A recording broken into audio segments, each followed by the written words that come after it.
ಎಲ್ಲರಿಗೂ ನಮಸ್ಕಾರ. ನಾನು ಎಲ್ಲೋ ಕೇಳಿದ ಕತೆ ಇಂಗ್ಲೀಷ್ನಲ್ಲಿ ತುಂಬ ಇಷ್ಟ ಆಯಿತು. ಸ್ವಲ್ಪ ಮಾಡಿಫೈ ಮಾಡಿ ನಮ್ಮ ಇಂಡಿಯನ್ ವರ್ಷನಲ್ಲಿ ಹೇಳೋಣ ಅಂತ ಅಂದ್ಕೊಂಡೆ. ಒಂದೂರಲ್ಲಿ ಒಂದು ಯಮ್ಮ ಇದ್ಲಂತೆ. ಅವಳು ಸಂಕ್ರಾಂತಿ ದಿವಸ ಯಾವಾಗ್ಲೂ 2 ಪಾತ್ರೆಯಲ್ಲಿ ಪೊಂಗಲ್ ಮಾಡ್ತಾ ಇದ್ಲಂತೆ. ಅವಳಿಗೊಬ್ಳು ಮಗಳಿದ್ಲಂತೆ. ಮಗಳು ಇವರಮ್ಮನ ನೋಡಿ ಅದೇ ರೀತಿ 2 ಪಾತ್ರೆಯಲ್ಲಿ ಪೊಂಗಲ್ ಮಾಡಿರ್ತಾ ಇದ್ಲಂತೆ. ನೆಕ್ಸ್ಟ್ ಇನ್ನೊಬ್ಳು ಮಗಳು ಅವಳಿಗೆ ಮಗಳಿದ್ದವಳು ಅದನ್ನೇ ನೋಡಿ ಓಕೆ 2 ಪಾತ್ರೆಯಲ್ಲಿ ಪೊಂಗಲ್ ಮಾಡಿಡಬೇಕು ಅಂತ ಮಾಡಿರ್ತಾ ಇದ್ಲಂತೆ.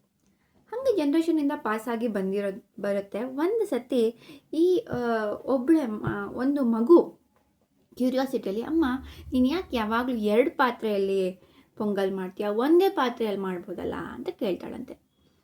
ಆವಾಗ ಅವಳಿಗೆ ಡೌಟ್ ಆಗಿಬಿಡುತ್ತಂತೆ. ಹೌದು, ಎಲ್ಲರ ಮನೇಲೂ ಒಂದು ಪಾತ್ರೆಯಲ್ಲಿ ಪೊಂಗಲ್ ಮಾಡ್ತಾರೆ, ನಮ್ಮ ಮನೇಲಿ ಯಾಕೆ 2 ಪಾತ್ರೆಯಲ್ಲಿ ಪೊಂಗಲ್ ಮಾಡ್ತಾಳೆ? ಅವಾಗ ಹೇಳ್ತಾಳಂತೆ, ಅದು ಟ್ರೆಡಿಷನ್, ಏನಕ್ಕೆ ಇದನ್ನು ಫಾಲೋ ಮಾಡ್ಕೊಂಬಂದಿದ್ದೀವಿ ಅಂತ ಕೇಳ್ತಾಳಂತೆ ಪಾಪು.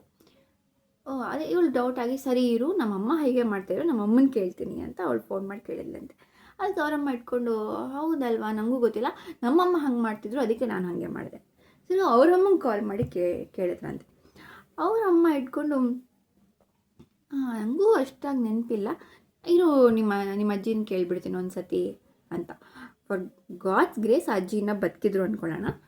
ಅಜ್ಜಿನ ಕೇಳಿದಾಗ, ಅಜ್ಜಿ ಯಾಕೆ 2 ಪಾತ್ರೆಯಲ್ಲಿ ಪೊಂಗಲ್ ಮಾಡ್ತಿದ್ರಿ ಅಂತ ಕೇಳಿದಾಗ ಅಜ್ಜಿ ಹೇಳ್ತಾರಂತೆ, ಇಲ್ಲ ಆವಾಗ ನಮ್ಮ ಮನೇಲಿ ತುಂಬ ಜನ ಇದ್ದರು, ನಮ್ಮ ಮನೇಲಿ ದೊಡ್ಡ ಪಾತ್ರೆ ಇದೆ ಒಂದು, ಸೊ ಅದ್ರ ಮೇಲೆ ಮಾಡಿದ್ರೆ ಸಾಕಾಗಲ್ಲ, ಸೊ ಅದಕ್ಕೆ 2 ಪಾತ್ರೆಯಲ್ಲಿ ಪೊಂಗಲ್ ಮಾಡ್ತಿದ್ದೆ ಎಲ್ಲರಿಗೂ ಆಗಲಿ ಅಂತ ಹೇಳಿದ್ರಂತೆ.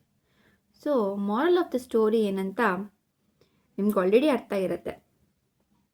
ಬ್ಲೈಂಡಾಗಿ ಯಾವುದೋ ಒಂದನ್ನು ಯಾರೋ ಒಂದು ಮಾಡ್ತಾರೆ ಅನ್ನೋದನ್ನು ಫಾಲೋ ಮಾಡೋದು ಎಷ್ಟು ಸರಿ, ನೀವೇ ಯೋಚನೆ ಮಾಡಿ.